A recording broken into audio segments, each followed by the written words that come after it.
అభీష్ట ఫలప్రదాత ఉపమాక వెంకటేశ్వరుడు వీర వెంకటేశ్వరునిగా కల్కి వెంకటేశ్వరునిగా విలక్షణ ఆకృతిలో భుజాధికాలు అందుకుంటూ భక్తుల మొరలని ఆలకిస్తున్నాడు. ఈ నేపథ్యంలో స్వామి లీలా విశేషాలు, క్షేత్ర వైభవాలను గురించి కొందరు భక్తుల మనోభావాల ద్వారా ఆలకిద్దాం. అన్ని క్షేత్రాల్లో కంటే కూడా ఇక్కడ స్వామి యొక్క విశిష్టత ఏమిటంటే స్వామి 6 భుజములతో ఇక్కడ వేంచేసి ఉన్నారు.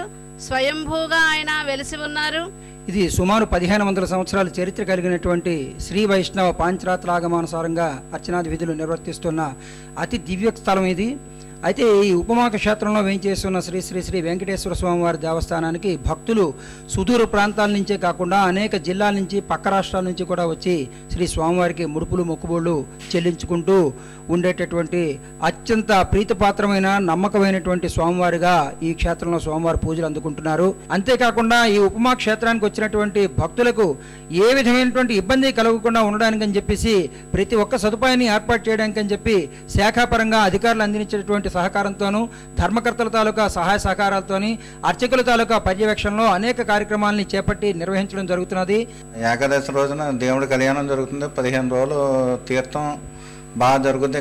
ఇక్కడే కాకుండా చుట్టుపక్కల 5 జిల్లాలే కాకుండా రాష్ట్రంలో నలుమూల నుంచి భక్తులు అధిక సంఖ్యలో ఇక్కడికి వస్తారు. ఫాల్గుణ శుద్ధి ఏకాదశి నుంచి సుమారు 21 రోజుల పాటు కొత్త అమావాస్య ముందు రోజు వరకు స్వామివారి యొక్క వార్షిక కళ్యాణోత్సవాలు జరుగుతాయి.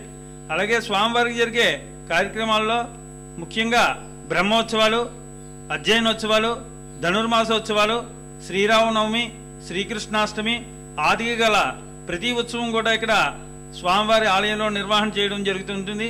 శ్రీ పాంచరాత్ర ఆగమ శాస్త్రాన్ని అనుసరించి శ్రీరంగంలోను, తిరుపతిలోను ఏ కార్యక్రమాలు అయితే నిర్వహించబడతాయో ఆ 2 కార్యక్రమాలు కూడా ఇక్కడ నిర్వహణ చేయడం వల్ల ఇక్కడ ఉత్సవాలు అధికంగా జరగడం, తిరువీధి సేవలు ధనుర్మాసం 30 రోజుల పాటు తిరువీధి సేవలు నిర్వహణ చేయడం జరుగుతుంది.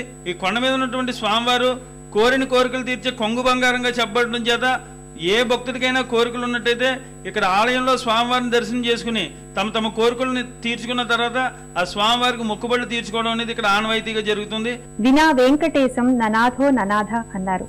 వెంకటేశ కరుణా కటాక్ష వీక్షణాలు సోకకపోతే అందరం ఆర్తులమవుతాం. స్వామి రహితంగా ఈ సకల చరాచర సృష్టి నిమిషం కూడా మనుగడ సాగించలేదు. అలాంటి అఖిలాండ కోటి బ్రహ్మాండ నాయకుని దివ్యానుగ్రహాన్ని పొందడానికి ఉపమాక వెంకటేశ్వరుని పాదార విందాలని సభక్తికంగా ఆశ్రయిద్దాం. మరో క్షేత్ర సందర్శనంతో తీర్థయాత్ర కార్యక్రమంలో మళ్లీ కలుసుకుందాం. అంతవరకు సెలవు. నమస్కారం.